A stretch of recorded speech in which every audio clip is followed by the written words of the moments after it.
मध्य प्रदेश के जबलपुर के एक गांव की है। जबलपुर के पास इस एक गांव में, जिसका नाम चरगांव है, वहाँ एक गांव में 6 भाई रहा करते थे और 6 के 6 भाई आपस में बड़ा प्यार और अच्छे खासे रसूख पैसे वाले। करीब 40 एकड़ की इनकी ज़मीन जिस पे खेती होती है। सारे भाई का परिवार, इनमें से ज़्यादातर सब साथ रहते हैं। ज़िंदगी में सब कुछ ठीक ठाक चल रहा था और उस इलाके में ज़्यादातर किसानी होती है, खेती होती है, तो इन लोगों ने भी यही पेशा चुना हुआ था और अपना ठीक ठाक इनकी ज़िंदगी गुजर बसर हो रही थी। 8 अप्रैल 2019, 8 अप्रैल 2019 की कहानी है, जिस दिन इस परिवार पर एक पहाड़ टूटता है। इस परिवार के एक भाई जिनका नाम उत्तम गिरी, उनका एक बेटा जिसकी उम्र 10 साल, उसका नाम बादल, घर पे ही था। लेकिन सुबह फिर उसने अपनी माँ से कहा कि मैं ज़रा अपने दोस्त के साथ खेलने जा रहा हूँ। घर के बाहर ही बच्चे खेलते हैं, वो भी निकला। लेकिन करीब 2 घंटे हो गए, बादल नहीं लौटा। दोपहर का वक्त हो गया, खाने का टाइम हो गया। अब बादल की माँ को चिंता हुई, वो बाहर निकली तो देखी कि बादल है नहीं। आसपास में आवाज़ थी और वो मिला नहीं। फिर उसे लगा कि कहीं दूर जाकर खेल रहा हूँ अपने दोस्तों के साथ, हालांकि बच्चा छोटा है। इसी दौरान में बादल के पिता उत्तम गिरी भी घर लौट आते हैं दोपहर का खाना खाने। अब वो आते हैं तो देखते बादल है नहीं। तो बादल की जो बहन थी उससे बड़ी, उससे कहते हैं कि देख क्या कहाँ पर है वो। बहन जाकर ढूंढती है, बादल मिलता नहीं। वो आकर बताती है। अब इन्हें थोड़ा सा तनाव होता है कि पहले तो ऐसा हुआ नहीं। अब माँ बाप भी निकलते हैं और अलग अलग बादल को ढूंढते हैं गाँव में। बादल का एक दोस्त था जो उसके साथ भी स्कूल में पढ़ता था और उसी के साथ ज़्यादा वो खेलता था, तो उसके घर भी जाते हैं। पता चला, दोस्त ने बताया कि आज तो मैं खेलने गया ही नहीं, ना बादल यहाँ आया। अब फिक्र होने लगी। आसपास तमाम घरों में ढूंढना शुरू किया, कहीं बादल का सुराग नहीं। खेत खलियान में जाकर देखा, कहीं छुपा हो, कुछ खेल रहा हो, वहाँ भी नहीं मिला। धीरे धीरे शाम हो गई और हर घर में पूछताछ से हर घर को पता चल गया कि उत्तम गिरी का 10 साल का बेटा गायब है। इससे पहले कभी ऐसा हुआ नहीं। अब पूरे गांव को चिंता होने लगी। आखिरकार शाम तक बादल का जब कोई सुराग नहीं मिला तो फिर बादल के घर वालों ने जाकर पुलिस स्टेशन में रिपोर्ट लिखा दी, बादल की गुमशुदगी या यूँ कहे कि किडनैपिंग की। अब इत्तेफाक से कुछ वक्त पहले इसी जबलपुर में एक हादसा हुआ था। 2 बच्चों को किडनैप कर लिया गया था और बाद में उनकी लाश मिली थी, जो मीडिया में काफ़ी खबरें आई थी। अब बच्चों के साथ जब ऐसा होता है तो हर आदमी का सेंटिमेंट्स, हर आदमी का इमोशन जुड़ जाता है। मासूम बच्चे फरिश्ते जैसे होते हैं, उनके साथ कुछ ऐसी वारदात हो जाए तो फिर बर्दाश्त नहीं होता। तो वो 2 हादसा बच्चों के साथ हो चुका था, जहन में लोगों के ताज़ा था। पुलिस को भी ये बात मालूम थी, लिहाजा पुलिस ने भी फ़ौरन इसको सीरियसली लिया। जो इलाके के थाने के एसएचओ थे, उन्होंने अपने कप्तान यानी एसएसपी को बताया। कप्तान ने उधर से इंस्ट्रक्शन दिया कि अभी ये हादसा हुआ है, इस बच्चे के साथ ऐसा कुछ ना हो तो ढूंढो। पुलिस की फ़ौरन स्पेशल टीम बनाई गई। अब रात होते होते पुलिस की टीम ने पूरे गांव में हर एक से पूछताछ शुरू की, तलाशी ली, कहीं नहीं मिला। सुबह हो गई, 8 की 9 अप्रैल की तारीख आ गई। अब इधर जैसे जैसे वक्त बीत रहा है, बेचैनी बढ़ती जा रही है। तमाम इलाके के जो आला पुलिस अफसर है वो भी पहुंच गए, क्योंकि पिछली बुरी याद उनके साथ थी 2 बच्चों की। अब उन्होंने कहा कि इस गांव में ही कैंप कर लो। पुलिस की टीम ने गांव में ही कैंप किया। आसपास के कुछ थानों से भी पुलिस को बुलाया गया, उनको लगाया गया कि इसमें जांच करो। घर घर जाकर पुलिस ने और उनके रिश्तेदारों ने बच्चे के पूछताछ की, हर औरत से, हर बच्चे से, हर मर्द से पूछताछ की। एक तरह से तलाशी भी हो गई कि किसी घर में छुपा के तो नहीं रखा है, बट कोई फ़ायदा नहीं। 11 अप्रैल भी इसी तरह से बीत गया।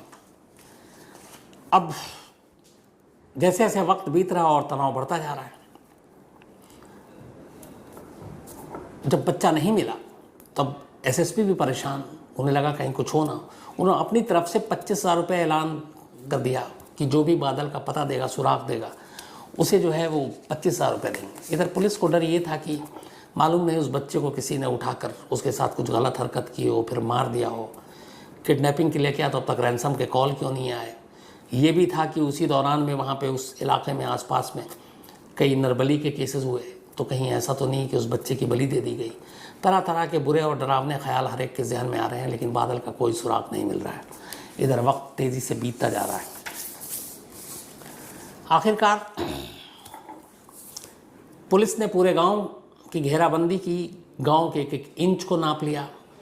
10 अप्रैल की रात भी पूरे गांव की तलाशी ली गई, आसपास के इलाकों की तलाशी ली गई, लेकिन बादल का कोई सुराग नहीं मिला। घर वालों की हालत ख़राब, 10 साल का बच्चा गायब है। फिर आती है 11 अप्रैल की तारीख। 8 अप्रैल को बादल गायब हुआ, तीसरा दिन है ये। अचानक कुछ लोग गांव में, चलो कि पुलिस ने डेरा डाला हुआ है पिछले 2-3 दिनों से, वो आकर बताते हैं कि गांव के बाहर एक मकान है जो खाली पड़ा हुआ है, वहाँ से अजीब सी बदबू आ रही है। ये बात सुनते ही जो तजुर्बेकार पुलिस वाले होते हैं उनका सिक्स सेंस जाग उठता है कि कहीं कुछ गड़बड़ तो नहीं हो गया। खैर, इस बात को सुनकर पुलिस वाले फ़ौरन उस खाली मकान की तरफ भागते हैं। वहाँ जाते हैं तो देखते हैं कि वहाँ एक बोरी पड़ी हुई है और बदबू उसी बोरी से आ रही है। बड़ी हिम्मत करके उस बोरी को खोला जाता है और वही हुआ जिसका डर था। बोरी के अंदर बादल की लाश थी, हाथ और पैर दोनों तार से बंधे हुए थे। लाश को देखकर लग रहा था कि कम से कम इसे मारे हुए 60-70 घंटे से ज़्यादा हो चुके हैं। अब बादल की लाश मिली, गांव में खबर फैल गई, बादल के घर वालों को पता चली, माँ बाप का रो रो कर बुरा हाल। आसपास में उस लाश के पुलिस को कुछ पूजा पाठ के सामान मिले और उसको देख के पूरा सीन और मंजर ऐसा लग रहा था क्राइम सीन की, पता नहीं ये नरबली टाइप मामला हो। लेकिन फिर पुलिस को लगा कि यहाँ सामान तो है लेकिन पूजा यहाँ नहीं हुआ, तो इसका मतलब है कुछ गड़बड़ है, शायद भटकाने की कोशिश है पुलिस को। अब पता चला कि जिस मकान में ये लाश मिली है बादल की, वो मकान एक रामजी नाम के शख्स का है, लेकिन वो बहुत पहले इस मकान को छोड़ गया, प्रॉपर्टी अब भी खाली पड़ी हुई है और वो पड़ोस के दूसरे गांव में रहता है। पुलिस ने रामजी को बुलाया, पूछा, उसने बताया कि हाँ ये मेरी प्रॉपर्टी है लेकिन मैं इधर बहुत कम आता हूँ, गाँव वालों ने भी गवाही दी। तो फिर पुलिस ने कहा कि जब आप आते नहीं हो और इधर एक तरफ से खुला हुआ एक तरफ से ताला क्यों लगा, तो उसने बताया हमने कभी दरवाजे पे ताला ही नहीं लगाया क्योंकि अंदर कुछ है नहीं, खंडर है, लेकिन उस रोज़ ताला लगा हुआ था। तो पुलिस को लगा कि ये ताला लगाया गया है, जो ये अभी लगाया गया है और ये कातिलों का ही काम है। पर कातिल ने ताला क्यों लगाया? अब ये सारी चीज़ें हो रही हैं, राम जी के बारे में पूरी छानबीन हो रही है कि राम जी और बादल के परिवार का कोई पुराना दुश्मनी या कोई ऐसी चीज़ तो नहीं है, रिश्ता पता चला कोई ऐसा नहीं है, और राम जी का पूरा करियर भी बेदाग है और वो सच में गांव की तरफ कभी नहीं आया। अब पुलिस के फिर हाथ खाली, लेकिन अब लाश मिलने के बाद पुलिस ने एक बार फिर से गांव के हर घर की तलाशी लेनी शुरू की। पुलिस को लगा कि जो भी है वो कोई करीबी आदमी है जो बादल की इस मौत के लिए जिम्मेदार है, और उसके लिए गांव वाला ही कोई बाहरी शख्स आकर बादल को यूं मारकर और गांव के अंदर ये खाली मकान में नहीं फेंक सकता, ये पुलिस की थ्योरी थी। तो ये जिसका भी काम है वो नोन पर्सन है, जानने वाला है। इसी बिना पर पुलिस ने हर गांव की तलाशी ली, हर घर में जाकर, कि शायद कोई सुराग, कोई सबूत मिले, लेकिन फिर भी हाथ खाली। इधर लोगों का गुस्सा पुलिस के ऊपर टूट रहा है कि वक्त बीतता गया, पुलिस ढूंढ नहीं पाई, अब लाश मिल गई, कातिल नहीं ढूंढ पा रही है। उधर जिस घर में मिला उधर गांव में एक अफवाह उड़ गई कि राम जी ने ही या उनके घर वालों ने ही मारा है बादल को। तो अब राम जी के खिलाफ भी गुस्सा घर को घेर लिया, उस खंडर को भी, और अब पुलिस बल और बुलानी पड़ी। पुलिस के ऊपर ये दबाव कि वो राम जी को अरेस्ट करे, क्योंकि गांव वालों का मानना था राम जी ही इसके पीछे है। लेकिन पुलिस ने हर तरह से जांच कर ली, क्लीन चिट दे दी, बट कातिल कौन है? पुलिस इसी उधेड़-बुन में लगी रही। उसने गांव के लगभग, इस पूरे केस में ख़ास बात यह है कि ऐसा कोई शख्स नहीं जो पुलिस के रडार से बाहर हो। हर एक की छानबीन की पुलिस ने। जब हर एक की छानबीन कर ली और कोई क्लू नहीं मिला तो पुलिस ने राम जी की भी कर लिया। पुलिस ने कहा कि चलो राम जी की भी फैमिली की कुछ छानबीन करते हैं, और जो राम जी के साथ नहीं रहते हैं, अलग रहते हैं। अभी तक पुलिस ने राम जी के साथ रहने वाले लोगों, उनके बेटे और बाकी की। तो उसने कहा कि चलो अब राम जी के साथ वालों की करते हैं। तो जब साथ वालों की सारी छानबीन शुरू हुई तो पहली बार एक नाम आया सामने, और वो नाम था मुकेश श्रीपाल। मुकेश श्रीपाल राम जी का भतीजा था। अब वो अलग रहता था, लेकिन जब मुकेश का नाम सामने आया तो फिर पुलिस को याद आया कि पिछले 3-4 दिनों से जब से बादल गायब है तो ढूंढने में, पुलिस की गश्त में, घर घर तलाशी में भी मुकेश साथ था, और उससे भी पुलिस ने बयान लिए थे। अब मुकेश को बुलाकर पूछताछ की। अब मुकेश को जब इस बार बुला के पूछताछ की तो इस बार कुछ अलग उल्टा पुल्टा बयान दे रहा, पहले उसने कुछ और दिए। पुलिस को लगा कि इसके बयान में कंट्राडिक्शन है, विरोधाभास है। पुलिस को डाउट हुआ, फिर पुलिस ने उसकी कुंडली खंगाली तो पता चला कि ये ज़्यादातर यूं ही बेरोज़गार घुमा रहता है, जुए की लत है, इसके दोस्त भी जुआ खेलते हैं। लेकिन कत्ल से कोई रिश्ता नहीं जोड़ रहा है। लेकिन अब मुकेश के जरिए पुलिस ने उसके दोस्तों की कुंडली खंगालने का फैसला किया। कड़ियाँ जुड़ रही हैं। पहले राम जी के घर वाले, अब राम जी के वे रिश्तेदार जो उससे दूर रहते हैं, उनमें मुकेश का आना, उसके भतीजे का। अब मुकेश के जुआरी दोस्तों के बारे में, तो जुआरी दोस्तों में कई नाम आए, लेकिन एक नाम जो आया उसने पुलिस को चौंका दिया। पुलिस को लगा कि ये कैसे मुमकिन है, और यहीं से पूरी कहानी पलटनी शुरू हो जाती है। पता चला कि मुकेश के जुआरी दोस्तों में से एक दोस्त बादल का अपना सगा ताऊ है, यानी बादल के पिता का बड़ा भाई, जिसका नाम अन्नू है, अनिल उर्फ अन्नू। अब पुलिस को लगा कि ये एक दूसरे को जानते हैं, तो अब पहली बार ये है कि बादल के ही ताऊ की कुंडली खंगालो अब, क्योंकि कड़ियाँ जुड़ रही हैं। अब पुलिस ने अनिल उर्फ अन्नू की कुंडली खंगालनी शुरू की, तो पता चला कि उसे जुआ खेलने की लत थी और वो काफ़ी कर्ज में डूब गया जुआ हार कर। और कुछ वक्त पहले ही उसने और मुकेश ने और उसके साथ एक और दोस्त था उसका, इन तीनों ने जाकर गुड्डू, तो मुकेश, गुड्डू और अनिल ये कहीं जुआ खेलने गए थे बड़े पैमाने पर, और उसमें कई लाख हार गए। कर्जदार तंग करने लगे। अनिल ने आकर अपने बाकी 5 भाइयों से कहा, 5 भाइयों ने कुछ पैसे भी दिए उसको, जा चुका दे, डांटा भी। फिर उन्होंने कहा अगली फसल जब पक जाएगी, कटेगी, तो उस पर तुझे और पैसा देंगे, कर्ज उतार देना। लेकिन कर्जदार तंग कर रहे हैं, अब वो परेशान। अब वही कर्जा मुकेश के ऊपर भी, वही गुड्डू के ऊपर भी। अब ये तीनों एक दिन जुआ खेल रहे हैं गांव में ही, और परेशान हैं कि जिनको देना है वो तंग कर रहे हैं, मार डालेंगे। तो उन्होंने कहा क्या करें। अब इन्होंने प्लानिंग शुरू की कि पैसे कहाँ से आएंगे। इन्होंने कहा किसी दुकान को लूटते हैं, फिर सोचा कि पेट्रोल पंप को लूटते हैं जहाँ पे सन्नाटा हो, फिर ये किसी बैंक में चलकर डाका डालते हैं। करते करते फिर उन्होंने कहा नहीं, इसमें बहुत सारे खतरा है, इसमें ये है। तो उन्होंने कहा एक काम करते हैं, किडनैपिंग करते हैं, और आसानी से फिरौती या रैंसम की शक्ल में अच्छे खासे 10-12 लाख तो मिल जाएंगे। तीनों तैयार हो गए। अब ये हुआ कि किसकी करें। अब ये सारी प्लानिंग हो रही है। अचानक एक ताऊ ही अपने भतीजे के बारे में मशवरा देता है अपने दोनों साथियों को। कहता जो मेरा भाई है उसका बेटा है 10 साल का बादल, और अगर हम बादल को उठा लेते हैं 10-12 लाख रुपए आसानी से दे देगा और हमारा काम हो जाएगा, और फिर हम उसे बादल को लौटा देंगे। उन्होंने कहा ठीक है। इसके बाद वो इंतज़ार करने लगे कि कब बादल अकेला आए और वो अपना काम करे। 8 अप्रैल 2019 की सुबह करीब 10 बजे उन्हें यह मौका मिल गया। बादल अपने घर के बाहर दोस्त की तरफ जा रहा था। रास्ते में सन्नाटा था। मुकेश और गुड्डू ये मोटरसाइकिल पर थे। इन्होंने बादल को देखा। बादल मुकेश को जानता था क्योंकि उनके ताऊ का दोस्त था, पहले भी मिला था। तो उसको उन्होंने बातों में उलझाया, फिर कहा आओ घुमाता हूँ, बाइक पे बिठाया।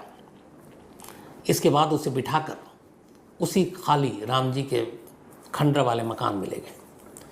वहाँ आने के बाद अब इत्तेफाक से इनसे गलती ये हुई कि बादल का जो ताऊ है अनिल, वो बिना चेहरा ढके हुए बादल के सामने आ गया। उसके बाद पहले उसको समझाया कि चल तुझे घुमाना है, अभी घर छोड़ देंगे, खिलाया पिलाया भी। लेकिन वक्त बीता, बादल को घर की याद आने लगी। उसने कहा ताऊ मुझे घर जाना है। वो रोने लगा। अब उन्हें लगा कि ये अगर रोएगा तो लोगों तक आवाज़ चली जाएगी, कोई गुजर रहा होगा इधर से। वो डर गए। उन्होंने उसके मुंह में कपड़ा ठूसा, उसके हाथ और पैर बांधे तार से, और उसके बाद उसको वहीं छोड़कर उस खंडर वाले मकान में निकल गए तीनों कि चलो आगे क्या करना उसकी प्लानिंग करते हैं। इधर इन सारी चीज़ों में शाम हो गई। ये तीनों निकल कर आ गए थे। तब तक शाम होते ही उधर बादल के पिता ने पुलिस में रिपोर्ट लिखा दी। रात तक उन 2 बच्चों की मौत की वजह से पुलिस ज़्यादा ही अलर्ट पे थी। गांव में आ गई। पुलिस ने गांव में कैंप कर लिया। अब यहाँ पे बादल का ताऊ घबरा गया इतने सारे पुलिस वाले को गांव में देखकर। उसके दोनों दोस्त भी घबरा गए। अब उसे लगा कि अगर कहीं ये बादल तक पहुँच गई बात और बादल छूट गया तो फिर पुलिस को बादल मेरा नाम बता देगा, क्योंकि मैं उसका ताऊ, उसने मेरा चेहरा देख लिया। तीनों घबरा के क्या करें। इसके बाद ये तीनों उसी खंडर वाले मकान में चुपचाप पहुंचते हैं उसी रात। और वहां जाने के बाद जो गुड्डू है वो ऑलरेडी उसके ऊपर एक मर्डर का केस चल रहा था। वो मासूम बादल का गला घोंट कर कत्ल कर देता है। कत्ल करने के बाद लाश को एक बोरी में डालते हैं और तीनों मोटरसाइकिल पर रखते हैं। 8 अप्रैल की रात को ही कि गाँव से दूर एक नहर है, वहाँ जाकर फेंक देंगे, लाश मिलेगी नहीं तो कभी पता ही नहीं चलेगा। लेकिन ये जब मोटरसाइकिल पर लाश को लेकर जा रहे थे तभी रास्ते में एक गांव का ही शख्स खेत के रास्ते गांव वापस लौट रहा था। उसने टॉर्च चलाकर मोटरसाइकिल की तरफ अपनी रोशनी फेंकी। तीनों घबरा गए। बोरी साथ में थी, बोरी के अंदर बादल। तीनों ने वापस मोटरसाइकिल घुमाई, वापस उसी खंडर में आए, बोरी को उस खंडर में डाला। उसके बाद अपने अपने घर चले गए।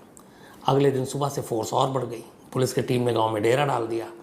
अब 9 और 10 अप्रैल ऐसे ही निकल गया। अब ये तीनों जो हैं बादल को ढूंढने, क्योंकि अब उसमें से एक अनिल ताऊ है तो उसको भी दिखाना है, तो बादल को तलाश का ड्रामा करते हुए वो पुलिस टीम के साथ अपने भाई के साथ गांव गांव जा रहा है, घूम रहा है, घर घर में देख रहा है।